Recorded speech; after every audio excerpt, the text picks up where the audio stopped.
When disembodiment happens, naturally every being moves towards this river. The river is a stream of energy. Suppose you do Kala Bhairava Shanti, all the related people will benefit from that. If one dissolves in the river, you become that energy. If you cross, you go to another realm where beings will hang on. See, in my personal experience, when you leave the body, depending upon what level of evolution you are in, how thin or thick your casing is, accordingly things happen. If something is, let us say, your casing or your bubble is too thick, it cannot break, it will go to the river and bounce back. What is the river? River is a stream of energy. A kind of energy which is neither life nor death, but a completely different kind of energy, which, for lack of words, we can say a kind of energy which saves you, dissolves you, so it is called as Vaitarani in Indian tradition.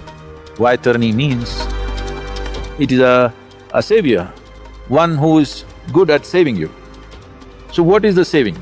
It is not a physical river, it's a metaphorical expression, but there is a stream of energy. When disembodiment happens, naturally every being moves towards this river. Some will bounce back, some will soak in it, some will easily cross it.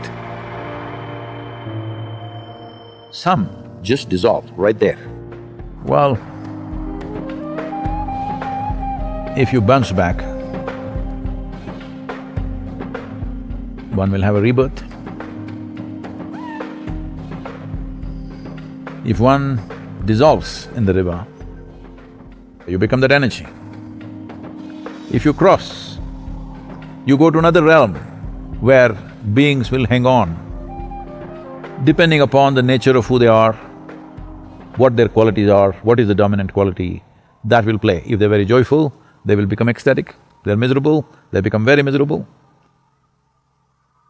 Like this is being normally referred to as hell and heaven.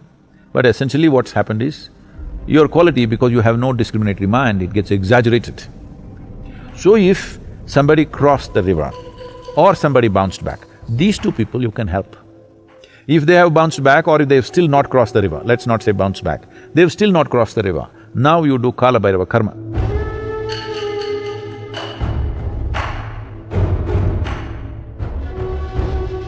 Now they might have, you don't know for sure, they might have crossed the river, but still because of the thickness of their shell and their own attitudes, they may be going through this in an unpleasant manner.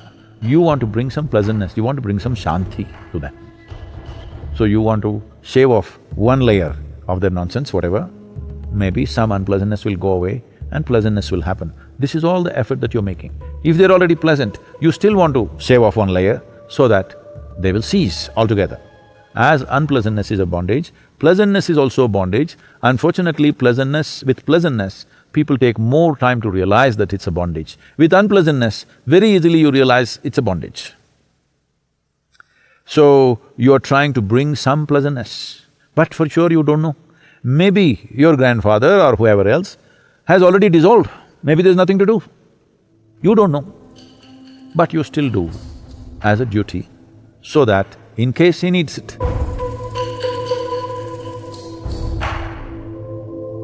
In case somebody else… See, this is… once you do this work, this is not only individual, because there is a certain Runanubandha which connects people. Suppose you do Kala Bhairava Shanti for your grandfather.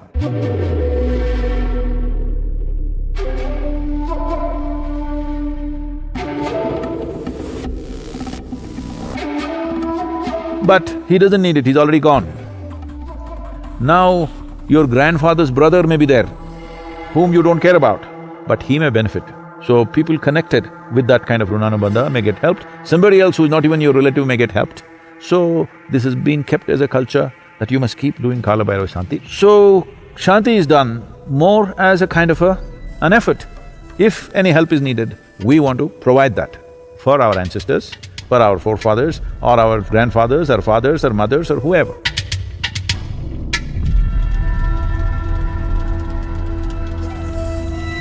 It doesn't matter whether your ancestors are hanging around there or not. We don't know. Maybe they've dissolved, maybe they were taken to mukti, maybe they're come back and reborn and again. It doesn't matter what, you keep doing it so that all the related people will benefit from that. Pitru Paksha means… Pitru means doesn't just mean your father or your grandfather.